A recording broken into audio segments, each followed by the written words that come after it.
Sleepy the Tool Addict. Woo! We're doing something a little different. I'm making a video on the go here. I just got done checking on a shop, doing some stuff, helping another guy out. And I thought it was interesting. I had a conversation. Obviously, he's a pretty good technician that's in there. Spends a lot of money on the tool trucks. And he was complaining to me about not having a snap-on or a Mac guy, which that old story to me is about as old as listening to, anything. Honestly, guys, it's like one of the most repetitious things that I've ever hear, especially on my channel. I don't have a Mac guy. I don't have a Mac guy. Guys, are we grown men? Or are we like princesses? I understand because we pay a lot of money for our tools, we expect good service. And trust me, when you have a dealer and you have a good dealer, there's nothing better, okay? But when you don't have a dealer, it sucks. And it is irritating. You paid a lot of money for your tools. I get it. You're preaching to the choir here. But at the same aspect, if you have a tool dealer who is a tool dealer that went out of business, maybe he didn't retire, but he went out of business, that's probably a blessing in disguise, to be honest with you. Okay? Second of all, what's that mean? Does that mean we just sit around and cry about not having a dealer? No. Take action. Take responsibility. First of all, if you have broken tools, Mac or Snap-on are always my top go-tos for tools because they have the best warranty for not having a dealer, in my opinion. I've tried Matco, and I will tell you, I am not impressed with their warranty. Cornwell is even worse.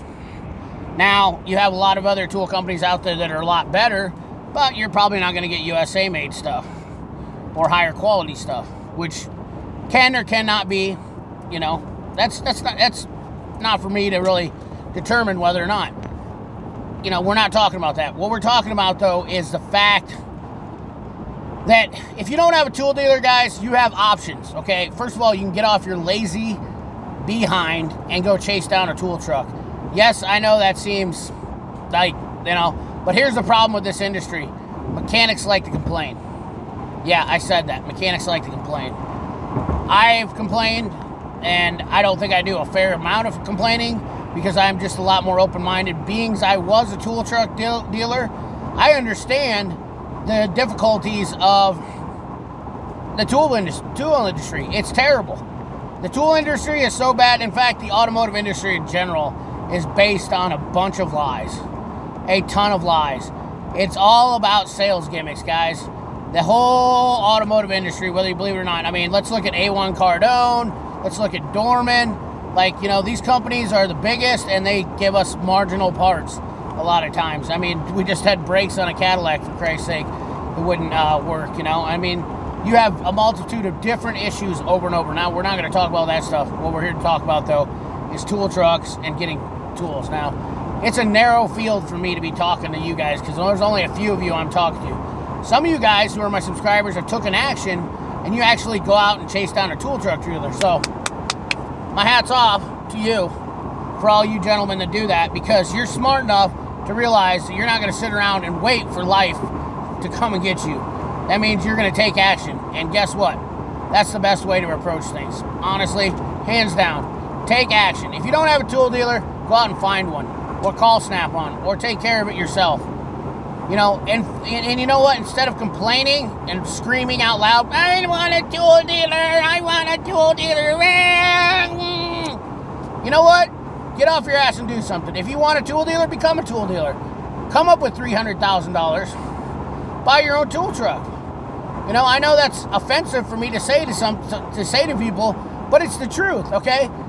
It's a franchise, okay? If McDonald's doesn't build a McDonald's close to you, does that mean that they should? Go buy one yourself and build it. I don't know they franchise anymore, but there's a lot of companies, that are franchises and they don't have. I don't have an In-N-Out burger here. Does that mean I should have an In-N-Out burger here because I don't have one? It's the facts of life, fellas. I understand the tool. You pay a large amount of money for your tools, and you want a dealer, and you feel like you should get service all the time. I get it, but they don't sell continuous service. What they sell is Snap-on, Mac. They sell lifetime warranties, and that service is company bound, not dealer bound. okay? So if the company isn't taking care of, that's their problem, not the dealer's fault, okay? If you don't have a dealer, that means you had a shitty dealer and he went out of business. Or, in my case, where I was doing it for 5 years, it wasn't the right, I loved it. Just wasn't fulfilling enough for me financially. You know, it's not always the best fit for people.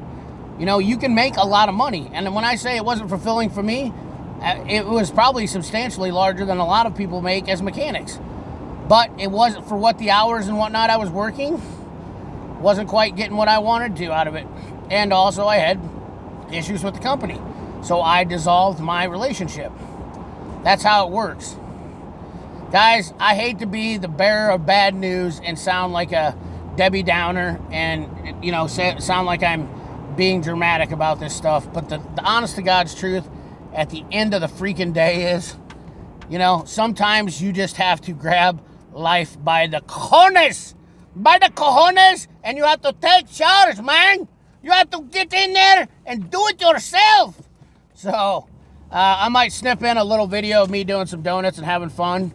You know, driving around here. So this is just going to be a fun video. That's all I'm going to do. We're chatting with you on the drive. I'm going to a buddy's house. We're looking at he's building a shop, and I'm looking at his shop plans and, you know, what he's done. So maybe I'll take some video of that. I don't know, but we might do something. But anyways, guys, that's what I got for you today. Leave a comment down that box. If, you know what, if I pissed you off, I definitely want to hear from you down that comment box. No judgments, you know, and let's not be too harsh. like let's keep the chat respectful. But, you know, I want to hear if you think that I'm wrong and that I'm foolish and whatnot. That's fine. You know what? Your opinions matter too. I'm all about supporting people that support me, but honestly, having a good discussion about this, because this kind of stuff is where I think we need to change our mindsets as mechanics. I think we have a lot of bad things in this industry as far as tool dealers. You know, my favorite is I pick on Matco because they're not a company that technically provides us with anything. And, you know, they're a sticker company. And there's a lot of those tool companies out there. They pop up all day long. Ulsa Tools, Capri, all that stuff. But at the end of the day, you know, how many of these tool companies do we need doing that? They drive prices down because, you know, you're not getting a monopoly on tools. But at the same sense, I think they create product, what's the word I'm looking for? I think they create product, worse products. I think they drives product quality down. That's what I'm saying. So I apologize. But anyways, guys, I got to get going here. Look at this beautiful building that we got over here. He just built. We're definitely going to check that out. But anyways, guys, remember, like, comment, share, subscribe, ring that bell. Remember, keep your hands dirty and your money clean. Thanks for watching.